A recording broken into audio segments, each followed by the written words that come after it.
warahmatullahi wabarakatuh dan salam sejahtera bagi kita semua. Perkenalkan, nama saya Indah Purnamasari Parinding dengan nomor NUPTK 4553769670230252. Saya merupakan dosen tetap dengan jabatan fungsional asisten ahli pada program studi S1 Farmasi Sekolah Tinggi Ilmu Kesehatan Stikes Bakti Pertiwi Luwu Raya yang beralamat di Jalan Andi Pangeran nomor 27 X Imam Bonjol, Kecamatan Wara, Kota Palopo, Sulawesi Selatan. Video ini saya buat sebagai bagian dari pemenuhan syarat sertifikasi dosen, khususnya dalam aspek Dharma pengajaran.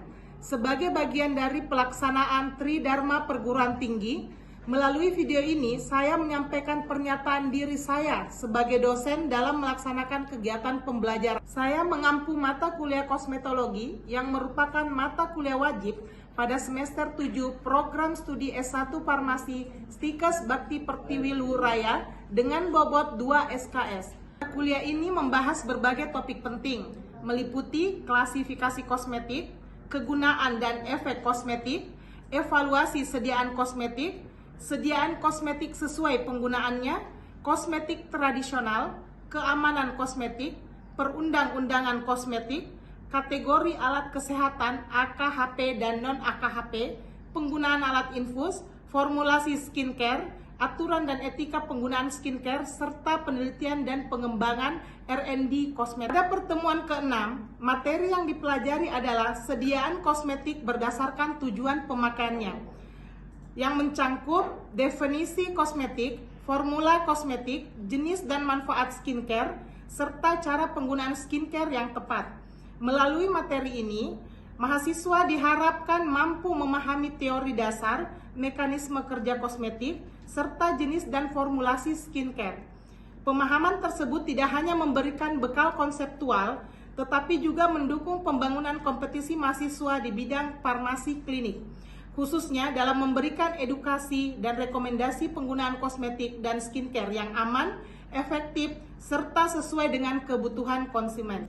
Referensi utama yang digunakan dalam pembelajaran ini antara lain, yang pertama, Butler H1993, Voucher Performance, Cosmetic and Soap, volume 3, 9 tahun edisi Chapman and Hall London. Yang kedua, Departemen Kesehatan RI 1985, Formularium Kosmetika Indonesia, Depkes RI Jakarta. Yang ketiga, Jelinek JS 1970, Formulation and Function of Cosmetic, Wiley Interscience, New York. Yang keempat, Vilek AW 1966, Cosmetic and Toiletry Formulation, volume 5, Noyels Publikasi Westwood, New York. Sistem pembelajaran pada mata kuliah ini menggunakan dua pendekatan umum, yaitu sinkronus dan asinkronus. Pembelajaran sinkronus dilakukan secara tatap muka di ruang kelas, sedangkan pembelajaran asinkronus dilaksanakan secara daring melalui Learning Management System atau LMS, berbasis Google Classroom serta media pendukung seperti Zoom Meeting dan WhatsApp Group. LMS digunakan untuk mengunggah materi, penugasan, serta forum diskusi asinkronus yang dapat diakses mahasiswa secara mandiri. Selain itu, saya menerapkan metode pembelajaran aktif dan kolaboratif yang mendorong keaktifan mahasiswa melalui diskusi kelompok, studi kasus, penugasan terstruktur, serta presentasi hasil analisis materi.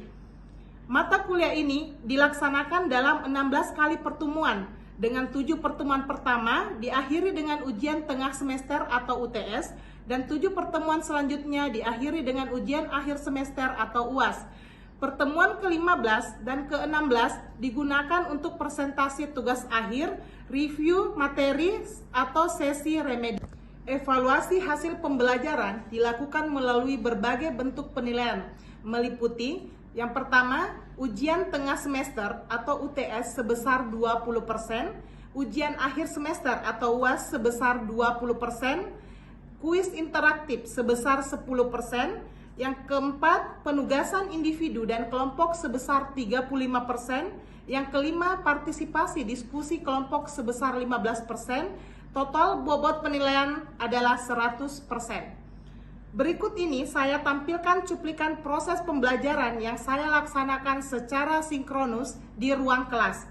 Semoga video ini memberikan gambaran nyata mengenai pelaksanaan pembelajaran yang saya lakukan sebagai dosen, mulai dari perencanaan, hingga evaluasi yang berbasis capaian pembelajaran dan teknologi informasi.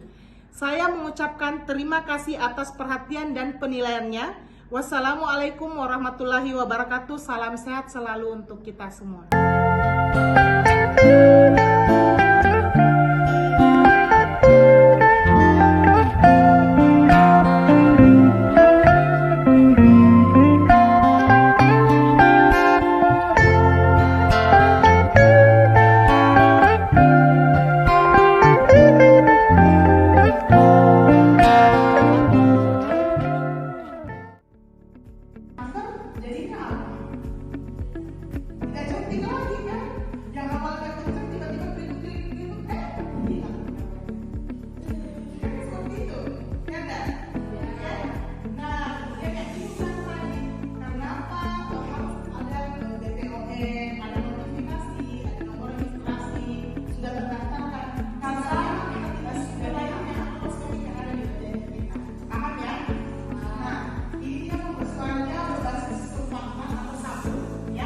Kemudian pembersih ini digunakan dengan cara wajah dibasahi dengan air, kemudian sabun diusapkan secara merata pada wajah. Ya, guysnya. Ini yang mengandung susu ya. Kalau milk freezer itu mengandung susu. Nah, ini bahan pembuatannya. Ini ada mineral water, ada jenisnya, sama kan? Nah, ada mineral water pembersih menggunakan konsep tegangan permukaan untuk permukaan pembersihan wajah. Nah, produk ini terdiri dari air, humectant, bahan pelembab seperti gliserol dan satu surfaktan ringan. Mungkin kebanyakan yang menggunakan ini ya, bisa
tertentu pada kulit.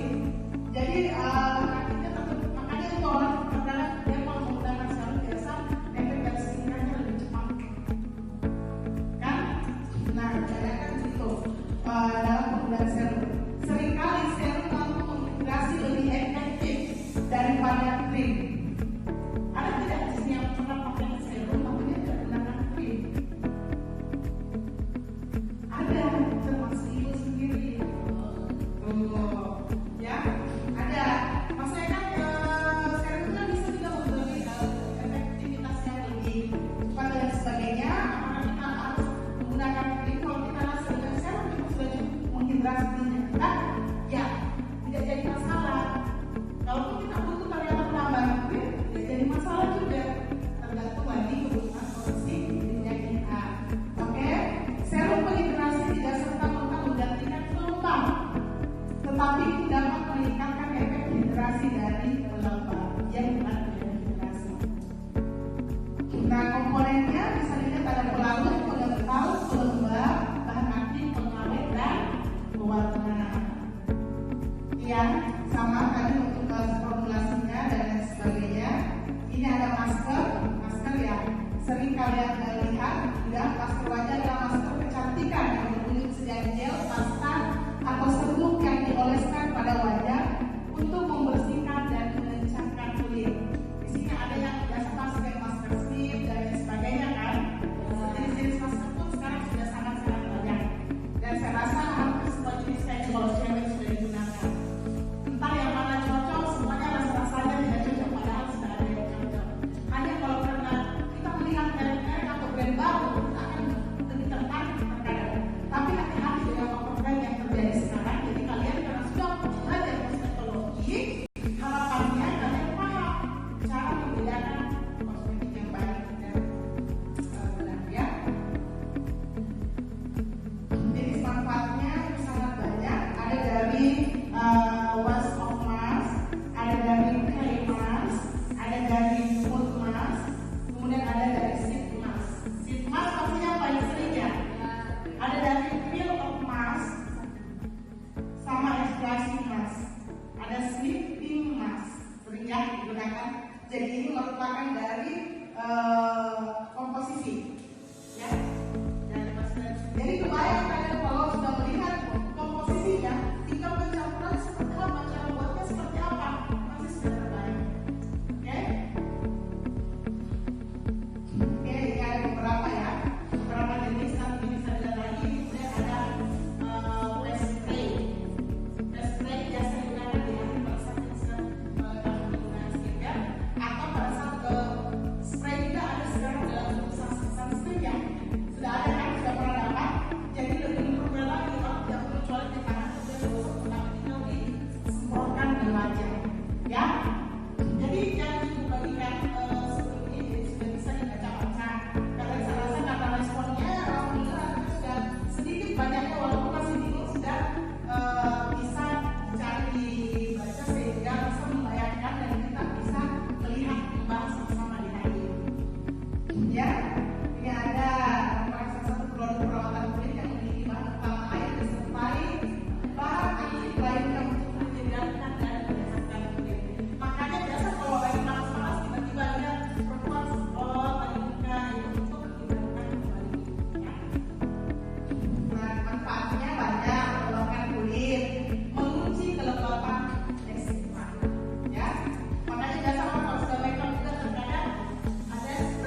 Belum lagi dari double cleansing Bu, masuk setelah itu facial wash Bu, masuk setelah itu serum, toner dan sebagainya. Saya rasa inilah rangkaian dari skincare, ya.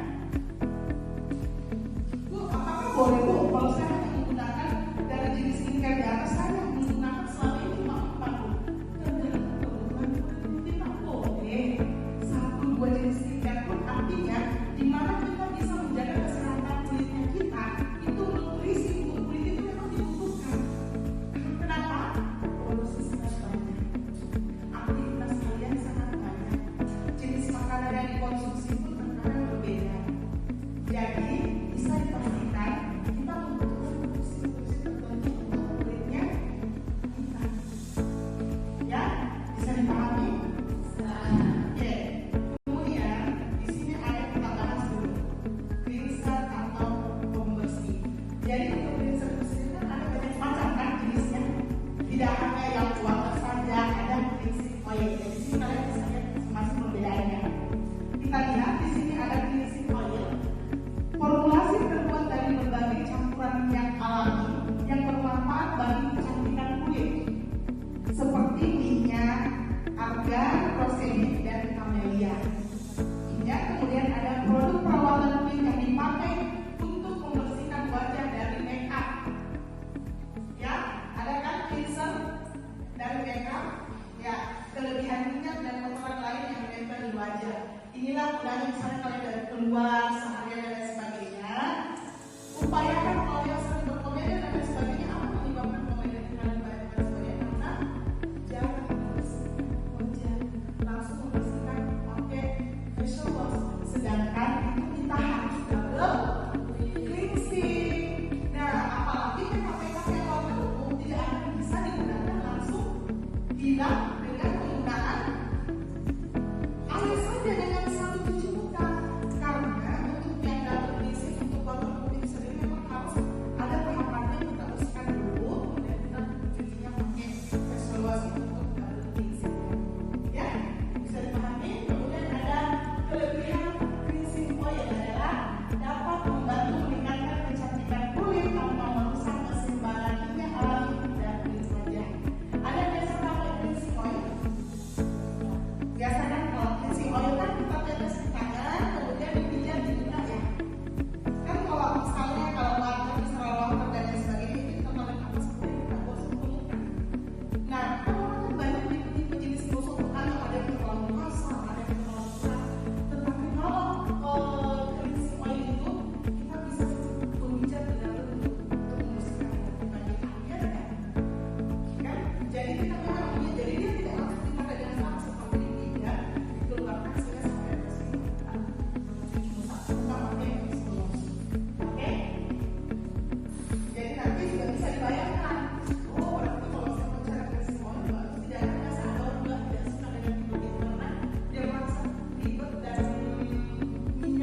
nggak?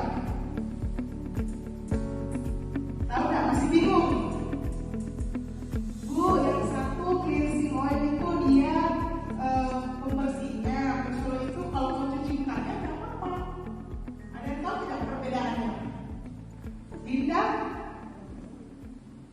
Kalau facial wash bu, mungkin karena dari sabun dia jadi berbusa banyak sekali busanya. Sedangkan kalau cleansing oil dia cenderung tidak berbusa, cuma berbusa. Itu kosmetik sendiri. Sekarang ibu ada yang mau bertanya atau kamu penasaran atau ada pengalamannya atau mau berbagi sharing terkait tentang kosmetik? Ayo, boleh? Tidak apa-apa, laki-laki mau perempuan, jangan malu terkait omet atau apapun. Bu, saya mendengarkan ini bu terkait kosmetik itu sendiri. Karena memang lebih orang tidak untuk kosmetik sekarang. Ada yang mau sharingkan? Ayo silakan diangkat tangannya. Kita kan kalau mau bertanya kan orang kita sesat di jalan. Saya rasa dari tadi sudah banyak oh dan lain sebagainya. Jadi artinya memang memiliki rasa penasaran yang tertinggi terhadap dari kosmetik itu sendiri. Ada yang mau tanyakan? Iya. Ibu mau bertanya, bagaimana sih cara pembuatan kosmetik yang baik dan benar itu?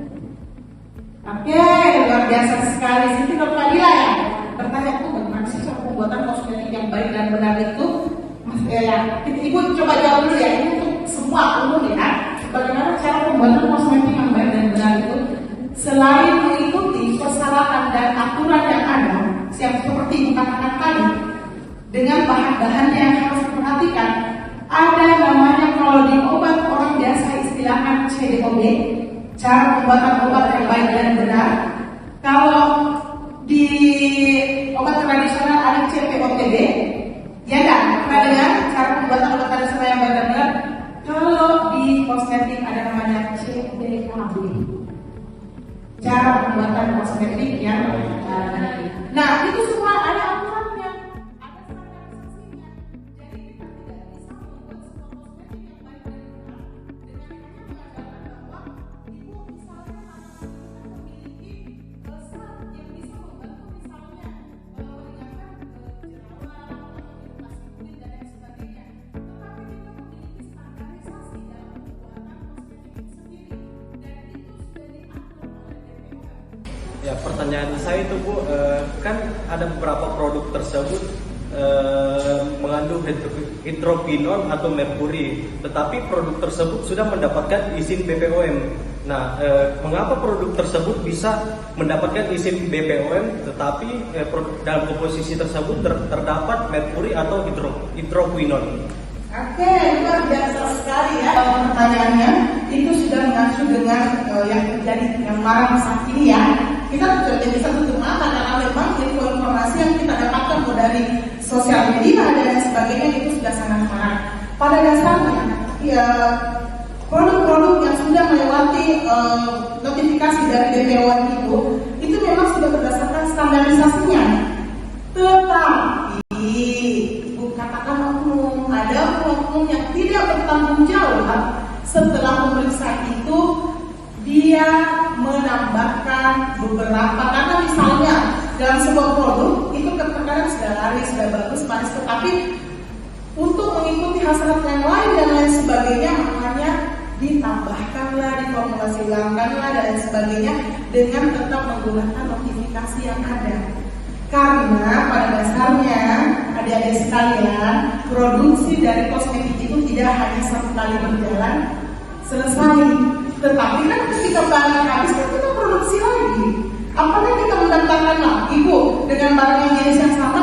Tentu tidak, tetap menggunakan isian itu, tetapi dengan penambahan yang itu diolah kembali. Nah, mungkin pada saat itulah kecolongannya biasa dari oknum yang tidak bertanggung jawab ada di situ. Tetapi pada saat pemeriksaan awal dan sebagainya sampel yang dibawa itu memang benar-benar telah memenuhi syarat. Tahu kan kalau udah oknum tangan nakal dan lain sebagainya, makanya maraknya sekarang kalau kita mau melihat tiba-tiba ada lagi merek baru, tiba-tiba ada lagi merek baru.